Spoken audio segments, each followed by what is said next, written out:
বালা করে জাল জুল বাড়া তেল করে নোট মাথা নাকি মামা তো চলো কসা মিলে গেল স্লাইডিং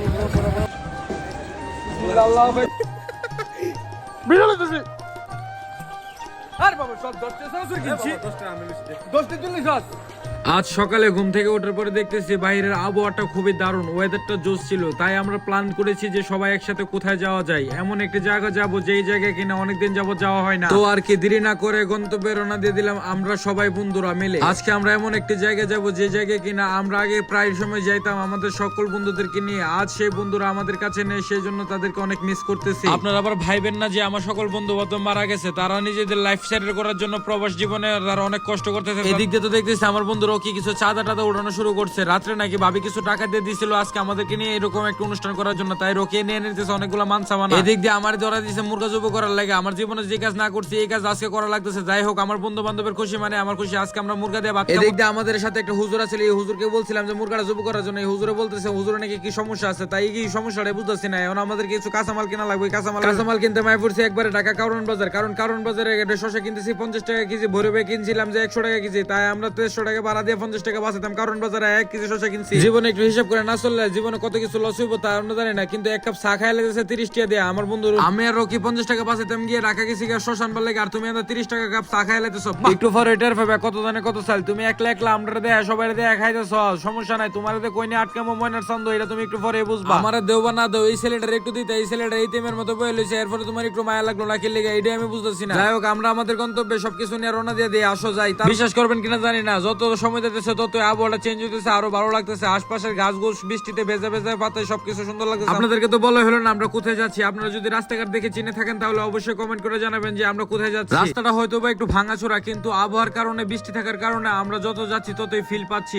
আমার সামনে যে বন্ধু বান্ধব আছে, একজন আছে রাব্বিকে নিয়ে তো আমরা খুবই টেনশনে থাকি, কারণ সে হচ্ছে একজন পাকা ড্রাইভার। সে এমন জাম দেয় মাঝে মাঝে গাছের উপরে ওটা জায়গা সিঞ্জি মিঞ্জি ভাঙা নিয়ে মোটরসাইকেল দিয়ে। অবশেষে আমরা যে গন্তব্যে আসার জন্য রওনা দিয়ে দিয়েছিলাম সেই গন্তব্যে এসে পড়েছি। সেটা হচ্ছে গিয়ে আমাদের পীর ফরতালিশান মাজারে কি আছে না আছে সেটা আমি জানি না, কিন্তু এখানে আসলে আমার মনটা শান্তি হয়ে যায়। আমার না আইলে একটা অন্যরকম একটা অনুভব ফিল হয়। তাই আমি আমার বন্ধু বান্ধবকে নিয়ে প্রায় সময় এই মাজারে চলে আসি। আজকে মাজারটা একটু ভিন্ন রকম দেখেছি, কারণ বাইরে প্রচুর বৃষ্টি থাকার পরেও এখানে অনেক রকমের মানুষ অনেক জায়গা থেকে এসেছে। মাজারে যেমন আসি তেমনি আরেকটা কাজ করি। এই নানুকে দেখতেছেন, এই নানুকে ছাড়া আমরা অন্য কাউকে দিয়ে রান্না বাড়া করে না, কারণ এই নানুর হাতে অসাধারণ জাদু আছে। এই নানুর হাতে রান্না খাইলে আপনারা বলবেন না, জানি আপনারা বলতেন না, কিন্তু আমি একটা জিনিস বলে দিতেছি। সামনে আমার বন্ধু বান্ধব 10 টাকা চানাচুর কিনা 3-4 টাকা কাজে লেগে গেছে, তাই আমি হাতে বাঘের বন্ডকটুকু নিয়ে নিলাম। তাই রাব্বি এমন কিপটা আমার 2-3 টাকা চানাচুর দিয়ে সব ডেকে হাইলাইতেছে। আরে কিরে বাবা, একটু পরে আমরা মুরগির মাংস দা ভাত খাই, আমি লেগে 10 টাকা চানাচুর আমি নিজে কিনছি। 10 টাকা চানাচুর কিনা যদি শান্তি না পাই আমি আর এই দেশে কই যাই। আমি তোর দেখ 10 টাকা চানাচুর কিনছি, এত আমার গিঞ্জি মিঞ্জি সিরা হাইলাইতেছে। আমি বিষয়টা বুঝছি যে আমার বন্ধু বান্ধবের পেটের মধ্যে অনেক খিদা লাগছে, তাই আমি আর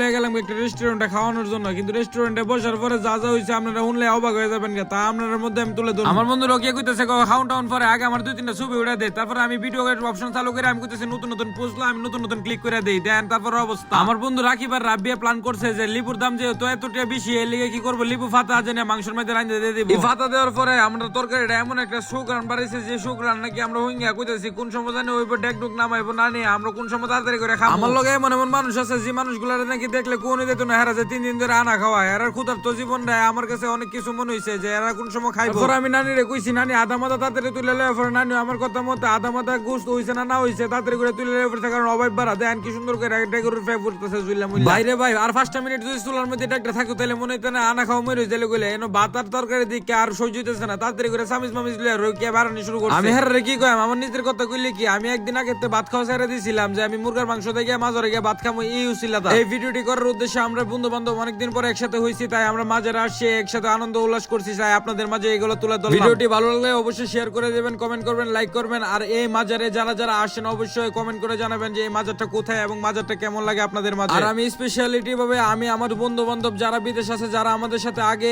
অনেকবার এখানে আসছিল, তাদেরকে অনেক মিস করতেছি। তাদের জন্য দোয়া রইল, বেস্ট অফ লাক, তোমাদের জীবনে আরো অনেক দূরে এগিয়ে যাও।